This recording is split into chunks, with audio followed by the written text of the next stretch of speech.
Hello and welcome to Politics Today. I'm Farrukh Pitafi. We are going to talk about Afghanistan, the situation that is unfolding in Afghanistan. It has been a matter of great speculation, and we have seen the way Taliban keep on sweeping away various defenses of Afghan government. We know that they now control at least 6 border crossings into other places. That is not all. We have repeatedly seen statements coming from Afghan authorities. We have seen statements coming from the Taliban spokesman and Western and other regional forces as well. But what exactly is to become of all this? We are going to discuss it today, especially because yesterday the Prime Minister of Pakistan spoke to PBS, and there he once again reminded everybody that Pakistan cannot be held responsible for the actions of Afghan Taliban. We are going to talk about all that and more. First, you must see a report that our team has prepared for you. After that, we are going to play one statement of Prime Minister of Pakistan, and then we are going to continue discussion as well. Let us watch the report. During an interview with Judy Woodruff on PBS NewsHour, the Prime Minister said a civil war in Afghanistan would be the worst-case scenario from Pakistan's point of view, as Pakistan would have to face a refugee crisis which in turn would badly affect the country's economy. The Prime Minister has said that the US has really messed it up in Afghanistan. He added that the only solution to the country's situation was through a political settlement that was inclusive and involved all factions, including the Taliban. Prime Minister Imran Khan said, "We can only pray that the people of Afghanistan decide what government they want, and he hopes that the Afghans end up forming some sort of inclusive government." Following the visit by Foreign Minister Shah Mahmood Qureshi, a 9-person Taliban delegation visited China. The Taliban, who have made rapid inroads in Afghanistan since the US and NATO forces started withdrawing from the war-torn country, have been jointly pushed by both Pakistan and China to completely break their ties with the terrorist groups, including the outlaw Tehreek-e-Taliban Pakistan and all other outfits that pose a direct threat to the region. Pakistan and China have conveyed their concerns to the Taliban over their reported ties with anti-Pakistan and anti-China terrorist groups, and in case of non-cooperation, they could face consequences such as non-recognition of their rule. Pakistan is hoping that China could play a constructive and positive role in bringing about peace and stability in Afghanistan. Right, you have seen the report. Let me now introduce the panel I've got in the studio. I've with me Brigadier Retired Rashid Wali Janjua Sahab, who is acting President of Islamabad Policy Research Institute, Islamabad. Thank you very much, sir, for being part of the program. Syed Muhammad Ali, Director, Strategic Affairs, Center for Aerospace and Security Studies, also joins us in the studio. Thank you very much, sir, for being part of the program. With your permission, gentlemen, let us first listen into what the Prime Minister had to say, and then we are going to discuss. This is absolute nonsense. Why don't they give us evidence of this? Firstly, let me just go back. When they say that Pakistan gives safe havens, sanctuaries to Taliban, where are these safe havens? When we say there are 3 million Afghan refugees in Pakistan, who are, by the way, the same ethnic group as the Taliban, Pashtuns. Now, there are camps of 500,000 people. There are camps of 100,000 people. And Taliban are not some military outfit. They are normal civilians.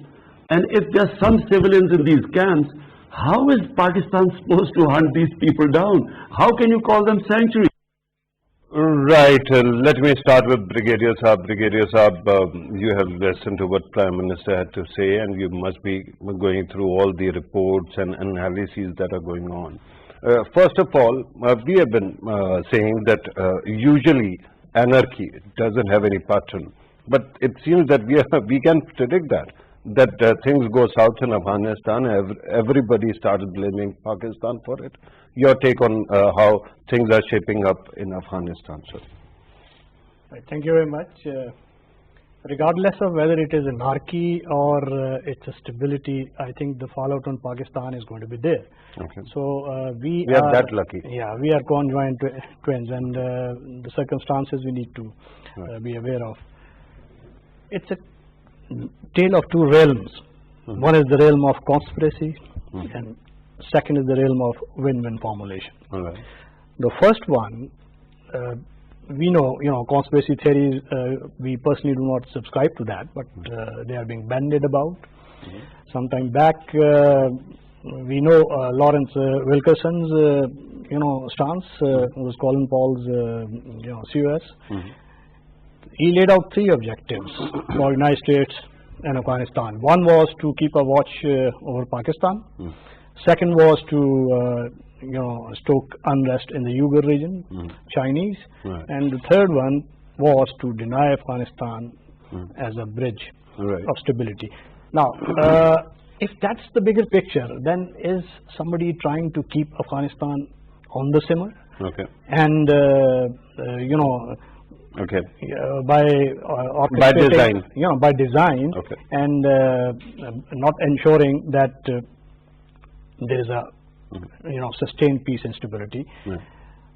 In that case, Pakistan still has its options, Right. and Pakistan has to play a very delicate balancing act. All right. And I believe that if the second option somehow materializes, it's a win-win formulation. The global powers also see the advantage of peace and stability, and they have unanimity of views. I think then things are not that difficult. Okay. Things can be managed, and negotiated settlement that we all subscribe to, and the Prime Minister also alluded to, is quite possible. Right. And we just, cannot. just for the sake of record, the first bit that somebody by design wants Afghanistan to simmer, are you ruling that out? I am not ruling that out because. But you are teasing about it without actually giving us names. Who might that person be? Or well, anyone whose interests are served by denying the opponent's clear field. Okay. You see, No, we are talking about India, right? we can, but Okay. Okay. there are powers more, other powers as well, because it's Afghanistan is a complex mosaic, and global powers are also there. Right. And we are going to talk about that. Allow me to actually bring in the second guest, and then I'm going to. We have all the time in the world to discuss all these things.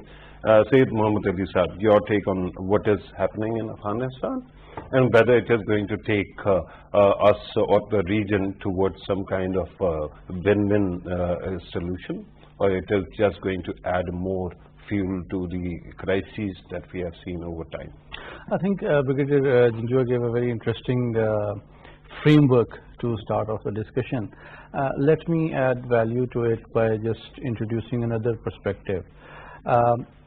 Apparently, we tend to look at Afghanistan as a neighbor, as a volatile country in West Asia.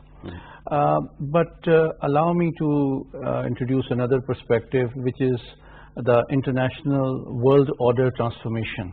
Okay. And I think perhaps it will be interesting to look at Afghanistan in that context. The earlier, somewhat optimistic view a few months earlier was that the US is withdrawing its military from Afghanistan primarily because it wants to focus and converge its capabilities against China by accelerating the development of Quad. And it wants to pull out military and concentrate in the containment of China project. Right.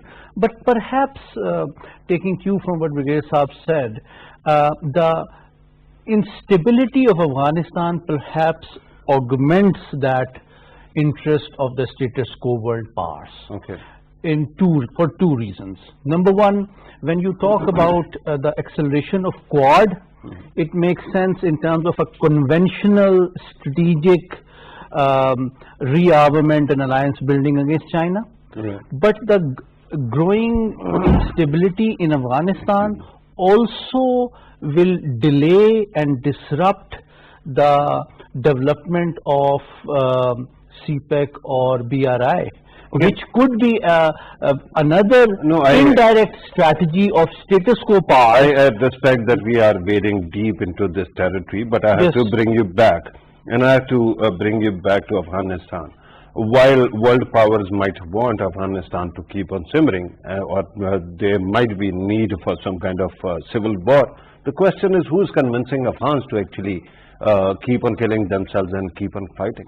I think that is the most important question, because no matter which world power or regional power tries to instigate or destabilize Afghanistan, the onus primarily is on all the Afghan factions and Afghan stakeholders, that even if they continue for their individual political survival to promote and push the agenda of some power, eventually at the end of the day Afghanistan remains unstable, poor, underdeveloped. And if the Afghan nation and its different stakeholders and factions eventually want to recover from instability and build a normal nation state where people can lead respectable, decent, normal lives, then the onus is on them to learn from their mistakes and history, and work with those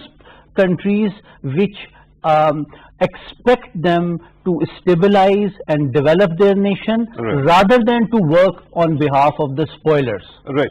Brigadier Sahab, the Ashraf Ghani government has been in power for quite some time. Big question is today, their representatives are talking to Taliban in Doha. Why is it that they haven't been able to create a kind of an initiative that would ensure that Taliban also start taking them seriously? It doesn't seem that the Afghan Taliban are taking Afghan government seriously at all. See, the reason according to me is a completely different worldview that both subscribe to. Ashraf Ghani and his government, they are a house divided. You know, there's a group by Abdullah, Ahmed Saleh, and they don't see eye to eye, and they do not present a united, front in front of Taliban. Taliban are very clear, contrarily, and they know that they're winning on battlefield. In order to understand and answer your question, I think we need to understand the entire mosaic. There's the first power center, Ashraf Ghani government, which I have already said is a house divided. The second power center is the erstwhile Northern Alliance components, which I call the Afghan Northern Alliance political elite, comprising Ahmed Shah Massoud's son, Ata Noor's son. No, these are those guys. And Abdullah also. Ahmadullah Saleh used to be also. Even Khalili, Muhakkik, and his focus is inwards. Khalili's focus is towards Iran, Hazarajat. You see, all these, this is the second power pole. And the scoins of people like Ata Noor and Ahmed Shah Massoud's son, so they are all graduates of Sandhurst, both of them.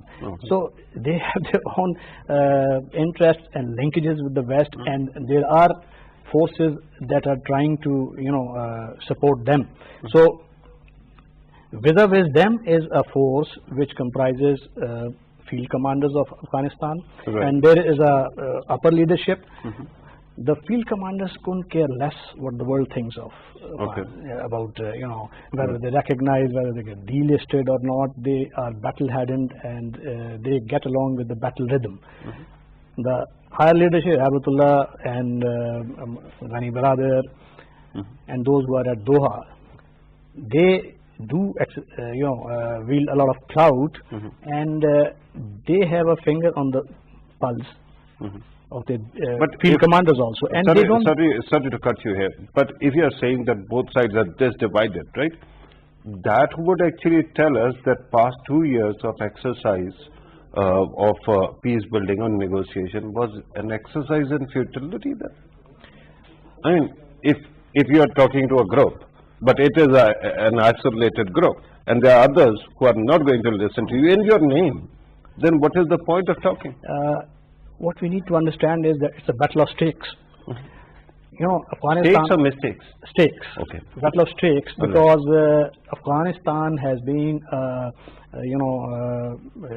place where normal life has been completely supplanted by a war economy. There's a conflict economy, and there's a lot of pecuniary motives. Yeah. You go to Dubai, and you'll be amazed to know that the banks are full of amounts stashed, siphoned off, Right. and some are amongst By the Afghan these elite? power centers, Okay. Afghan elite. Yeah. So the They question do- about interim government, Yeah. I mean, the first question is what kind of interim government? And Ashraf Ghani's perspective is that Taliban should come and join that. Taliban feel the numbers game, that Ashraf Ghani government or Northern Alliance, they should form a small component of that. So therein lies the fundamental conflict. But recently, Ashraf Ghani government actually offered something very interesting, holding elections prematurely, early, right, in which Ashraf Ghani will not be participating. And yet, Afghan Taliban even rejected that initiative, at least according to the Afghan NSA. Right, that has been happening as well, and it is quite intriguing. Allow me to actually go back to Ali Saab. You want to comment, sir? You want to comment on what was said earlier? I think let me contextualize this very rich and insightful analysis by Brigadier Saab. I think there are three trends afoot simultaneously. Let's deconstruct the reality of Afghanistan. One is the political dynamic, Right. one is the socio-economic dynamic, and the third is the security dynamic, and they're all three interdependent. Very briefly, if you look at the political dynamic, I think what is very interesting is that the Afghan Taliban are reaching out to the international community, to major powers, to Moscow, to China, to Iran, to the US, to everybody practically.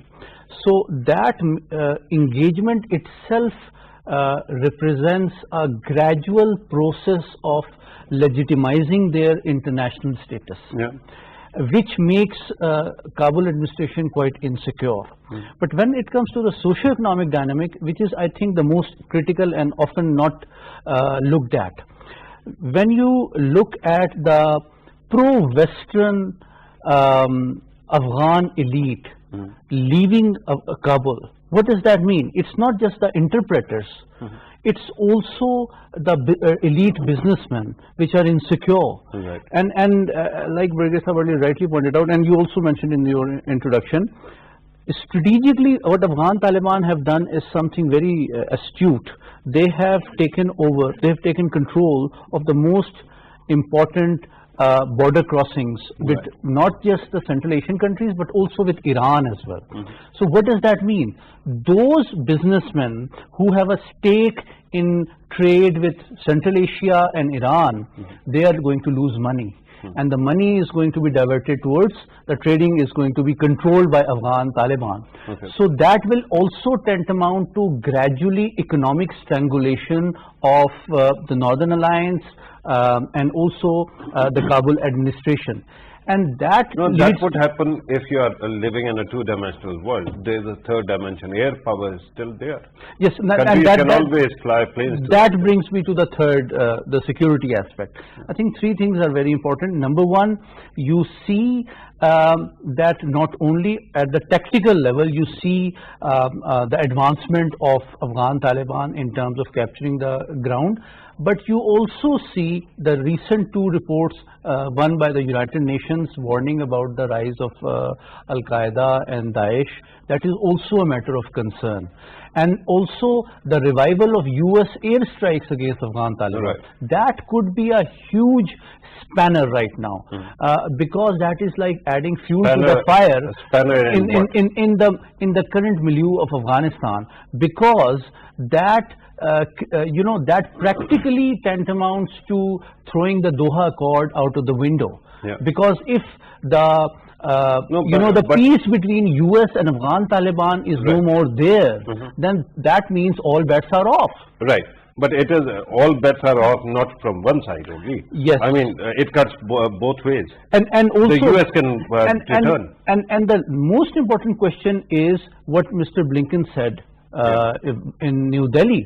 That is a huge signal that at the end of the day, whether the military gains on the ground by Afghan Taliban can be converted into national legitimacy, and international diplomatic recognition as well. And in that context, the visit of Mullah Baradar to China is very important. Right. Because if Moscow and Beijing can gradually bargain with Afghan Taliban that in return for a commitment that Afghan territory will not be used against China, against Pakistan, against the interests of Moscow, they can attract international legitimacy, diplomatic recognition, and some economic support. I think that will be an interesting scenario. That's a great point, and that actually provides us a segue into something very interesting that has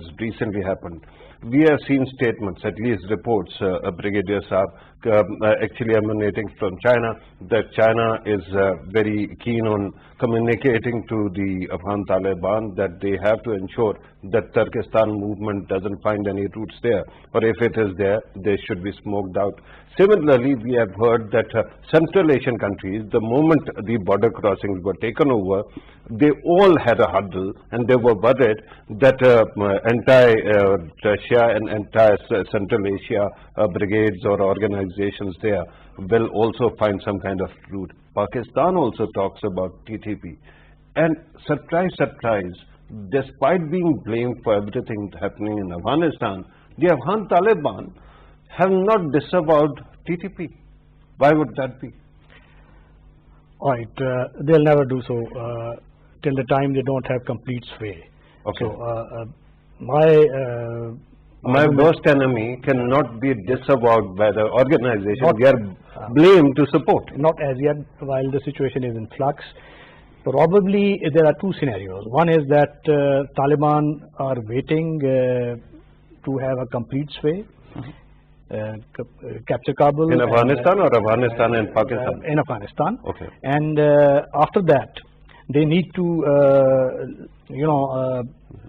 soon after they do so then they will, from a position of strength, maybe they would like to go for a kind of a negotiated settlement also. That might also be a strategy. That's the first scenario. Second scenario is that they are mindful of their international legitimacy concerns, and we also, mind you, don't know what happened to the Annex A. At least we are not privy their deal with Americans. What was in Annex A? Maybe there was something that you don't enter, Kabul. So if they stay short and they still offer a chance for a negotiated settlement, and that settlement takes place, that settlement will only take place if somebody leans upon, from United States, upon their protege Ashraf Ghani. Right. The moment he gets a signal, he will be more amenable to a negotiated settlement with the Taliban. Right. Whatever that is, my concern is not about the US. My concern is not about Ashraf Ghani. A band of thugs killed 80,000 of my country fellows, right? And the organization, which at least is friendly towards us, cannot actually work up its courage to denounce them, detach them. All right, I understood. That will only happen if you permit a kind of a stability.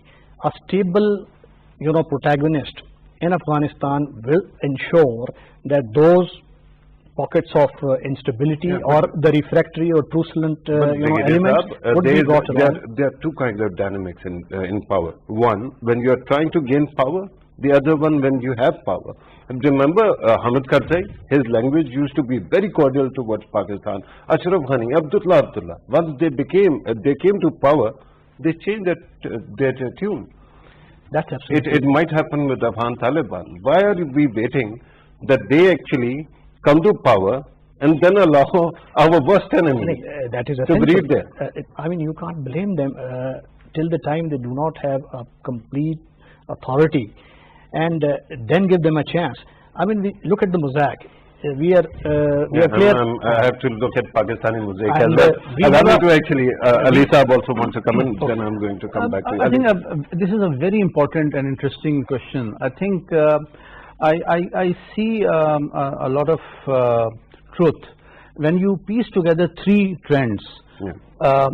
I hope it is not a coincidence that if you look at the number of attacks that TTP has carried out or taken responsibility of during the last 1.5 years, the trend is very interesting. If you look at the first 6 months of 2020, when Doha Accord was signed, there were only 48 attacks which the TTP took responsibility of. When you look at the second half of 2020, which is July to December, you see 101 attacks being owned up by TTP. And in only the first quarter of 2021, from January to March, they have taken responsibility of 61 attacks. So what does this indicate? There are three things which we need to understand and piece together. First, Doha Agreement means what? An agreement between Afghan Taliban and the US that they will not fight directly, and there is peace commitment extracted by the US from Afghan Taliban. But simultaneously you see an increasing attacks from TTP inside Pakistan. And third, we also see expansion, regrouping and intensification of their attacks, as well as enlargement of their numbers. According to open source information, their force strength has increased from 2,500 to 6,000. And all of their rank and file no longer constitutes only Pashtuns. So what I'm saying is, there is a increasing and apparent trend that TTP is launching. And let me also bring in a fourth point, that the interview on a top US channel by the TTP spokesperson, that was shameful. No, but that means talking about it is not. If you add it up, not spokesman, the head actually spoke to CNN. Yes, and that was a really atrocious interview, because he was actually virtue signaling to the US that we are not going to attack you. We are just here to fight Pakistan and create a small emirate there. Exactly, and that concludes my final point, that what is the TTP saying?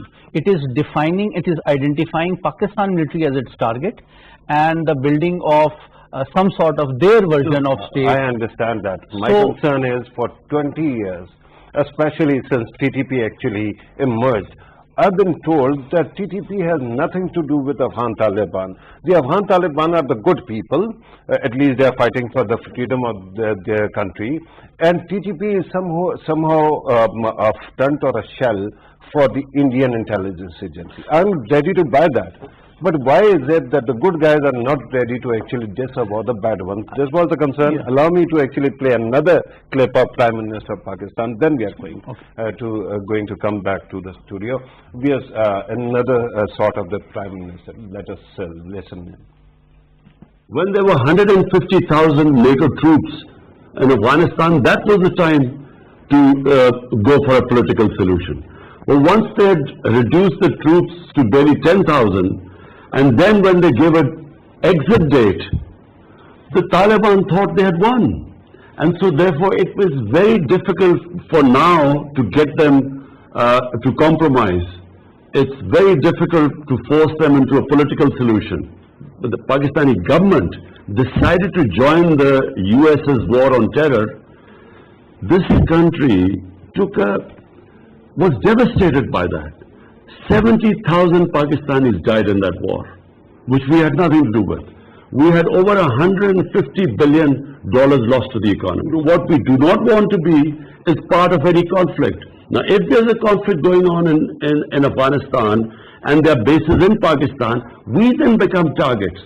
We will then become part of a conflict which we were in the last 15 years, and we do not want. We want to be partners in peace, but not in conflict. Right. Prime Minister was talking about the cost of fighting on the US side, and in the end, of course, CNN is not running the worst enemies propaganda or interviews. You wanted to actually... Yes, I just wanted to comment, and thank you for running this brief clip by the Prime Minister. I think just taking it further, it's very important that what leverage Pakistan, US, Moscow and Beijing have over Afghan Taliban. it is very reasonable, and some press reports are actually saying that Pakistan is encouraging Afghan Taliban that the space that TTP enjoys in Afghanistan should be reduced. We expect cooperation in that from Afghan Taliban. Right. Similarly, Beijing expects tangible, substantive cooperation against ETIM by Afghan Taliban. And why, and what is the incentive for Afghan Taliban to do it? Is because they themselves are aware that in order for them to translate their military gains into diplomatic recognition and international legitimacy requires them to be sensitive to the interests of Pakistan, Right. to Russia, and also to China as well. And as our National Security Advisor is currently, and our intelligence leadership is in Washington, Right. we expect some consideration by Washington as well, because if they really Yeah, but expect some reasonable behavior and some pressure on Kabul administration, that Yeah, without but my them concern is- showing flexibility, I peace respect- cannot be achieved. Ali Sahab, I respect what you're saying, but my question is very simple. It is about Afghan Taliban. It is not about Moscow. It is not about Beijing. It is not about Washington DC. It is about the people who are there and within their control. It is to actually get rid of a bad group. Right, Brigadier Sahab, the concern that I'm failing to understand, what is the downside for the Afghan Taliban in denouncing TTP and getting rid of it? Later on, it can become a problem that they might have to actually use the same logic for Daesh that is going to destroy the entire region. You see, there are issues with Daesh, there are issues with AQIS, ETIM, IMU, and you have to understand the entire mosaic. Without understanding, you just can't formulate. Yeah. You see, IMU is at the moment the most diminished entity. AQIS is also, it's not so strong now. Daesh, ISIS, is a entity which needs to be viewed with little concern. Why they are not denouncing TTP? Why they are not denouncing? And at the moment they are not, as per you, controlling. Maybe things are not within their complete control. Because Afghanistan, there are areas which are under the Afghan government. There are areas which are under AQIS, there are areas which are under Taliban. Right, And but why- once they are within their control, they can just issue an edict denouncing them, can't they? They can, right? They can. but My humble submission is, while we are talking about the whole mosaic, and I understand that you are talking about IMU, you are talking about Turkestan, East Turkestan movement, others, the concern is that a country that is so close to Afghanistan, I'm talking about Pakistan, we have a history with them, right? And then we have a past history with Afghan Taliban. We were one of 3 countries that ever recognized their government in Kabul. And if we have any kind of sway, shouldn't we be asking them first to actually denounce my worst enemy? I'm not asking for big thing. I'm not asking them to denounce India. I'm not asking them to denounce America. I mean, on one side, we are saying that America might be actually doing bad things. But it is the only country apart from Pakistan that might have killed any of the TTP leadership. Afghan Taliban never did. And my concern is today, why is it the people that I was told for 20 years are not bad people, they are not actually getting rid of someone who is on record enemy of civilization, killed 80,000 people in Pakistan. I think in some ways they have done so. In response to Pakistani government's concerns about cross-border attacks, they have issued their formulations that we will not allow any entity to launch cross-border attacks upon Pakistan. This is on record by TTA.